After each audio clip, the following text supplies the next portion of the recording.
One way to tell if somebody's from the north of England is by their accent, and in the northeast of England, specifically Newcastle, they have one of the most unique dialects in Britain, and one reason for this is because for most of its history it was just left pretty much alone. For instance, even the Vikings left the kingdom of Northumbria alone, so it was free to sort of develop its own dialect, or keep its old dialect I should say. Whereas a lot of the rest of England lost its old Germanic and Scandinavian roots, Newcastle has kept quite a lot of them. For instance, here in Newcastle they say gan instead of go, and this is related to the German gehen. And there's also ben, which means child, and that comes from Denmark, and hjem, which means home, and that comes from Norway. In medieval times, John of Trevisa said that the Northerners had a rasping and piercing accent, but he just said this was because they were more foreign than English, i.e. more Scottish. But interestingly, there was a medieval play called The Shepherd's Play, and in it there was a character called Mac who was from the north of England, and he tried to fool the Southerners into tricking them that he was also Southern. But there were some giveaways. For instance, he said ich instead of I, showing the Germanic roots there, and he also used s for a plural instead of th.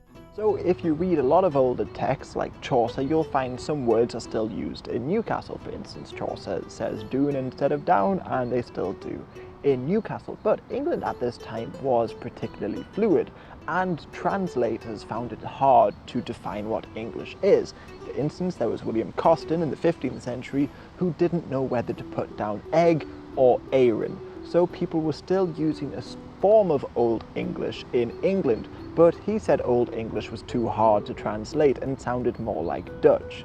As for the boundary of north and south, well, John of Trevisa said that the north began in York, and he had another region for the Midlands and for the south. But if we ignore accent for a little bit, we do know that in medieval universities they had things called nations, where people from a certain region or nation all work together. And in Oxford they had one for the north and the south. Nations, by the way, often fought with one another, but anyway, they drew the boundary at the River Trent. So anything north of the River Trent in Scotland was the north, and south of the River Trent, Wales and Ireland was the south. But if we include Scotland, a further problem arises. When King James I became King of England and Scotland, many Scots began referring to Scotland as Northern Britain and England as Southern Britain. However, if you want a true divide of Britain, you probably shouldn't look north and south, you should look east and west, and this is because there is the Tees-Exe line.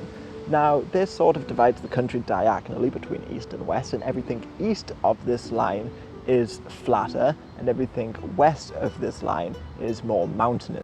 Now, this did have some historical impact. For instance, in pre-Roman Britain, Welsh text divided the country up into different peoples, and this line seemed to have divided most of the peoples. And the same could be said for when the Romans invaded. They focused more on the east of the country, and this is where most of the industrial settlements were set up. And this line also seemed to have impacted the Germanic migrations, because the Kingdom of Northumbria, which was formed later, was a Germanic kingdom, but they kept many Brittonic or Celtic names. And of course, Cornwall, Wales and Scotland are all famously more Celtic than in the southeast of England. You may think that this is nothing, but recently scientists have discovered that people who are from England have pretty much remained in the same place for centuries, and there is a clear line between east and west here, with the west of the line being a sort of collection of different peoples, whereas east of the line are far more unified. If you want to look at sort of modern interpretations between north and south, often people say the north is poor and the south is rich. But if you look at average incomes per region, I think you could quite easily throw Cornwall and Devon in with the north, or should we say the west.